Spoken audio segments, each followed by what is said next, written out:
Hey guys, what's up? What's going on? Welcome back to Kitchen Tonic. Welcome back to Foodmas. Welcome back to Vidmas. Welcome back to another brand new recipe here on Kitchen Tonic. In this video here today, we're going to be making a nice Christmas classic, guys. And this is not the traditional way this is made, but we're going to be making it just the same. And that is chestnuts, guys. Roasted chestnuts we're gonna be making here in this video here today. It won't be chestnuts roasted on an open fire, it will be chestnuts roasted in an oven, but same concept, same great taste. So here what we're gonna be needing obviously are some chestnuts, an oven, and a tool to open up the chestnut a little. So I did leave a couple of chestnuts here for demonstrations purposes. But for the majority that you're looking at here, I already went ahead and scoured them a little bit. And I'm going to show you just what I'm talking about right now. Alright guys, so here we have some chestnuts here. And what you're going to be looking for these chestnuts, guys, is that first you want to make sure that there are no little holes inside of them, because then you know that there are worms and all kinds of things that have gotten into your chestnuts, and that's not good, which means that you will have to discard whatever chestnuts that you find have any kind of holes on them, because you don't want any unpleasant surprises. The other thing I went ahead and did, you can go ahead and squeeze. You want to have a nice firm squeeze on your chestnuts here, guys. You don't want it to be with any holes like I just mentioned, or you don't want it to be too old or rotten, okay?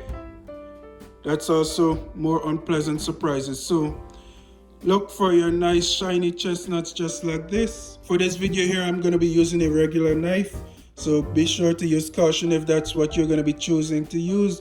There are also knives made for cutting, specifically for cutting chestnuts. I'm sure you can find one if you so need one. Okay guys, but what I'm going to be using here, I've also seen people use scissors and place the edges of the scissors along the sides of the chestnut, and they squeeze until they make that nice clam or pistachio kind of cut there. So there's two kind of cut that you can do when you're making these chestnuts here.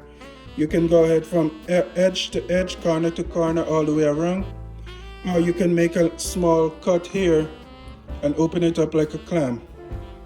So what you're gonna, of course, another reason that you should probably want to use one of those knives specifically made for cutting chestnuts is that if you use a regular knife like this, there's a potential that you're gonna go a little deep into the chestnut itself. But if you don't mind that too much, a regular knife should be just fine. Of course, with some caution. You just want to press gently down onto the chestnut, and I'm just gonna go ahead and move the chestnut along just like this. Like I said, use caution and use at your own discretion. And if you so please, you can go ahead and leave that small cut just like that. And the reason why we're cutting it here is because the chestnut shell is very airtight, and if you go ahead and roast it like that, it has the potential to go ahead and pop or explode, and you don't want that either. So you can go ahead and do one small cut, or you could go ahead and do a cut like that. And you also want to make sure that the shell is actually cut open. And while you're at it, you could go ahead and take a look inside there and look at your chestnuts, guys. Like I said, the potential of actually cutting the nut is great with this technique here, but if you don't mind that, then it should be just fine. And you do want to make sure that you have that nice yellow chestnut in there. You don't want anything black or anything that's too old. So I'm gonna go ahead and demonstrate that once again here.